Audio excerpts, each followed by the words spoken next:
En ek wil vanmôre dit sê, dat die vyand, die duiwel gebruik vrees, met 'n groot sukses teenoor die kinders van die Here vandag. As jy kan laat vrees, het jy waar jy wil hê.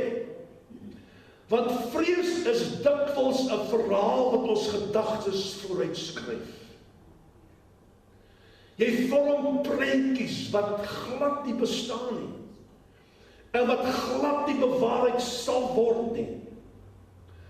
Maar die gedagte wat vooruit geskryf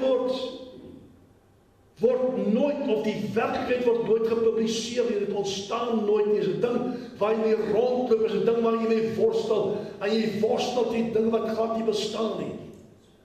Hy sal 'n gedagte in jou gedagtes plant, 'n saadjie in jou gedagtes plant, en jy sal daai ding vat en weghardloop. Jy sal daai ding inkleer, allerlei klere, en jy sal aan dink vir die res van jou lewe, as jy nie vrymaak nie. Jy sal gaan slaap met die gedagte, jy sal wakker word met vrees, jy sal loop met vrees, jy sal deur alles gaan met daai vrees, en die duiwel se hande sal gevou wees altyd, jy sal niks doen nie, want jy doen die werk, jy skep die gedagtes, jy verf daardie kastele, jy hou nou vas wat jy groot gaan gebeur. In die gelewe sê dat 90% van die dinge wat die mense vrees en hom vashou, gebeur nooit nie.